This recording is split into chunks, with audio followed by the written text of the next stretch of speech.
Hello everybody and welcome back to my channel. I'm Jess from Jess Designs and I am doing a video for you today about product photography and tips and tricks that you can use if you're just starting out or if you're starting on a budget, that kind of thing. So let's get started.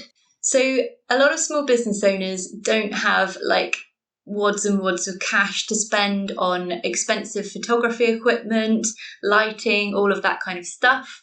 So you might be thinking that you're not going to be able to take good photos, but that is not true. You can definitely take good photos on a budget with just stuff that you have lying about.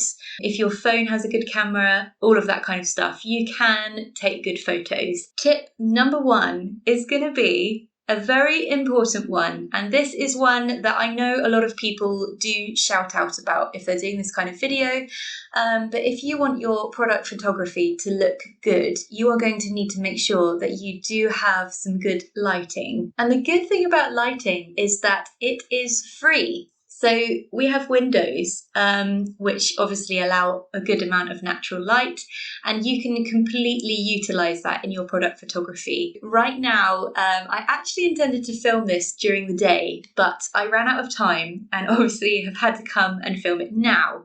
So now it's kind of like early evening in the winter time, autumn time. So it's not ideal. So I tend to try and do my product photos before this time of day when the sun is at its peak in the sky. It really makes such a massive difference in my photos.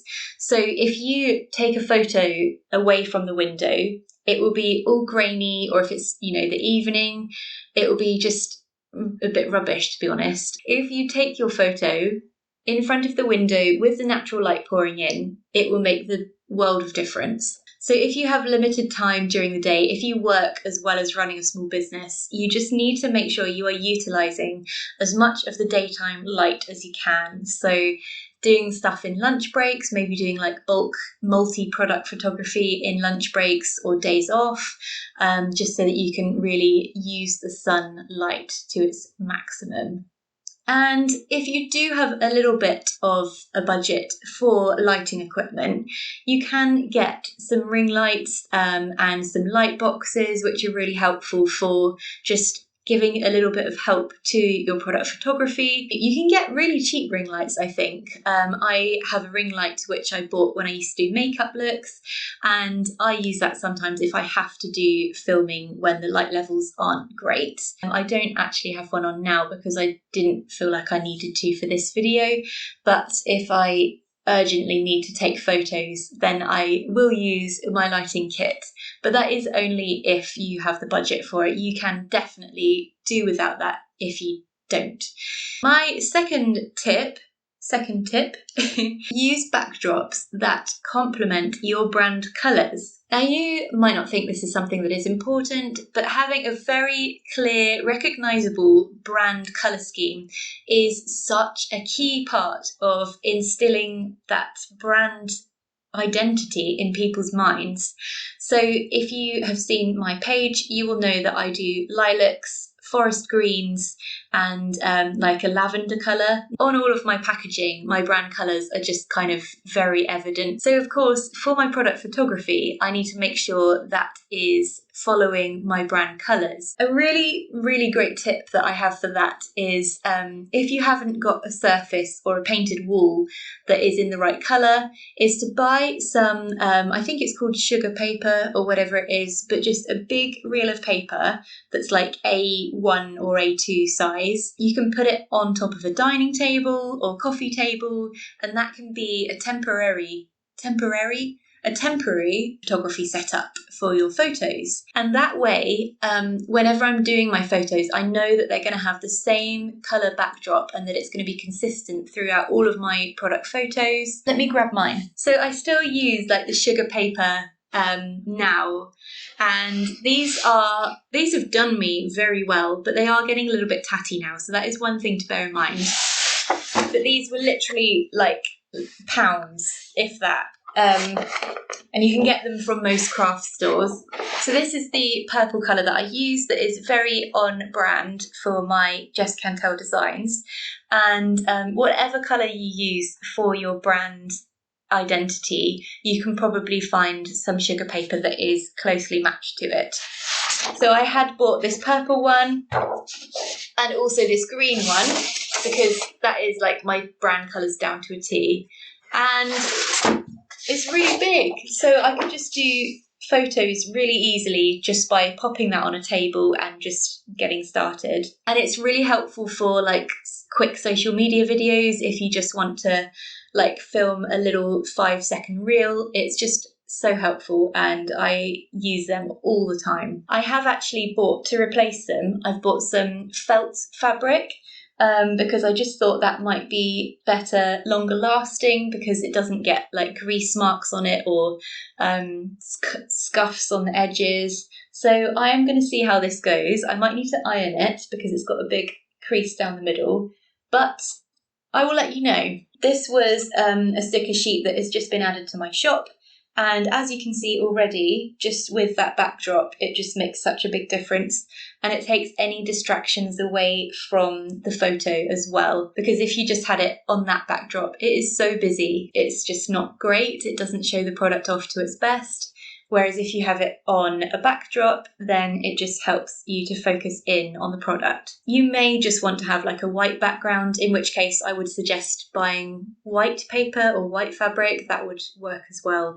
But brand colours, it is such a good opportunity to put your brand colours in there. Do you like my sticker sheet, by the way? It's like an autumnal sticker sheet. I think it's cute. Tip number 3, if you do want to use some accessories or props in your shoots, then make sure they are minimal and that they relate to your product in some way. If you were doing like a skincare company product photography shoot, then you might want to have some botanical elements in that relate to the ingredients in the skincare.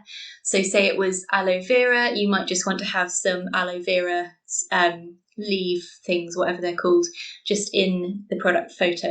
But do keep it minimal and make sure that it looks good still and that it's not too distracting. My 4th tip is a very good one. It's actually when you are doing your product photo shoot, to make sure you take as many photos as you can. If you finish doing the product photo shoot and you realise that you haven't got quite enough photos, you're going to have to come back at some point and just redo them. It's just good to have lots of different angles of your product, not only for like your listing, like if you're doing Etsy or TikTok or a website listing, it is so good to have lots of options showing the product in various different uses, different angles. But it's also good for your social media content because as business owners, we have to produce quite a lot of social media content, as I'm sure you are aware.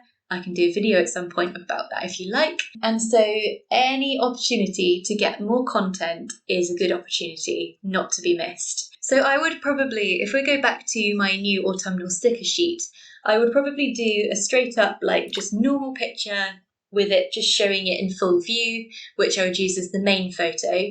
But then I would maybe show the stickers in use, like putting them on a notebook or something, and also close-ups.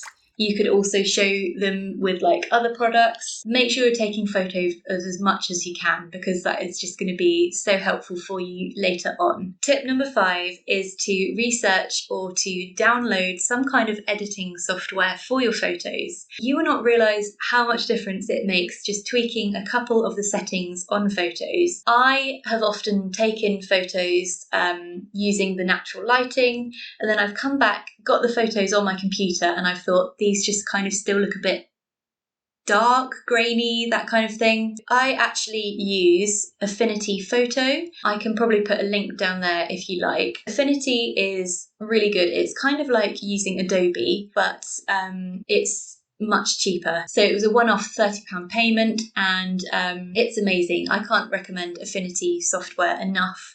It is so good. It has been like the way that I have been able to do design work and illustrations. I think Adobe software, I wouldn't have been able to afford that myself.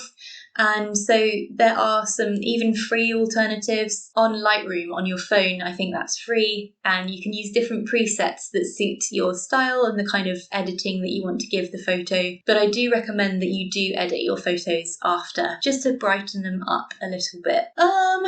So I think that's it really. I could probably come up with some more tips, but that was just kind of the 5 things that really came to mind when I was thinking about what might be helpful. I still do a lot of those things. I still use natural lighting as much as I can. I still use my DIY home backdrops as well. But if there are any tips that you guys have, because you might have been doing this for longer than me and you might have some wisdom knowledge in your head, that would be great to hear. So do pop a comment and let me know which has been your favourite tip from this video. I am going to be doing some more videos like tutorials and maybe showing you how I create my stickers from home. Yeah, any suggestions, do let me know. But I'm going to go now. So thank you so very much for joining me on my video. I hope it has been helpful. I don't know, sometimes I feel like I ramble all the time, but if you enjoy it then that's fine. And yeah, please don't forget to subscribe if you do like my videos, because it's a massive support